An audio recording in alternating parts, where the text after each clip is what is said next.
Mass మహారాజా Raviteja, Harish Shankar combination లో mister Bachchan చిత్రం భారీ అంచనాల మధ్య రిలీజ్ అయ్యింది. ఇంకా ఆలస్యం చేయకుండా ఈ సినిమా రివ్యూ చూసేద్దాం. బచ్చన్ అని పిలవబడే ఆనంద్ తన సిన్సియారిటీ కారణంగా ఇన్కమ్ ట్యాక్స్ ఆఫీస్ నుండి సస్పెండ్ అవుతాడు. తన సొంత ఊరు తిరిగి వచ్చిన తరువాత అతను జిక్కితో ప్రేమలో పడతాడు.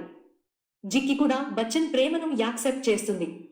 బచ్చన్ తిరిగి సర్వీస్ లో జాయిన్ అయ్యి లోకల్ గా పవర్ఫుల్ అయిన జగ్గయ్య ఇంటిపై రైడ్ చేసే పనిలో పడతారు.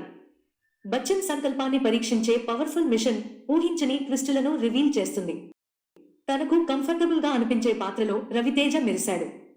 కిశోర్ కుమార్, అమితాబ్ బచ్చన్ వంటి లెజెండ్స్ పై అమితమైన అభిమానం ఉన్న స్ట్రాంగ్ ఐటీ ఆఫీసర్ గా, రొమాంటిక్ లీడ్ గా ఎనర్జీ నిండిన నటనను కనబరిచాడు.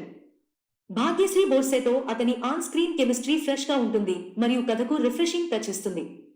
గ్లామర్ తో పాటు ఎమోషన్ ని స్క్రీన్ పైన తన పాత్రలో భాగ్యశ్రీ బోర్సే అద్భుతంగా నటించింది.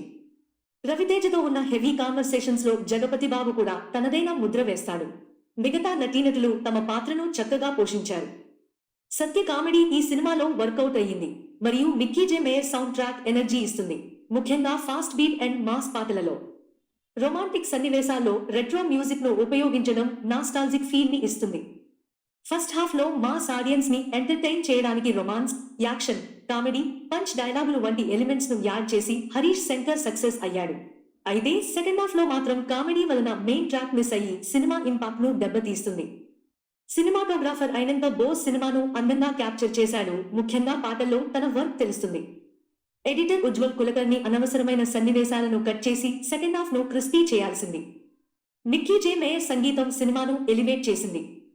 ప్రొడక్షన్ వాల్యూస్ బాగుండడం, ముఖ్యంగా ఫస్ట్ హాఫ్ లో రెట్రో వైబ్ క్రియేట్ చేయడానికి ఆర్ట్ డిపార్ట్మెంట్ చేసిన ప్రయత్నాలు ప్రశంసనీయం. మిస్టర్ బచ్చన్ మెయిన్ గా మాస్ ఆడియన్స్ ని ఇంప్రెస్ చేస్తాడు. ఒరిజినల్ మూవీ రైడ్ కు మీరు అభిమాని అయితే మీ ఎక్స్పెక్టేషన్స్ తగ్గించడం మంచిది.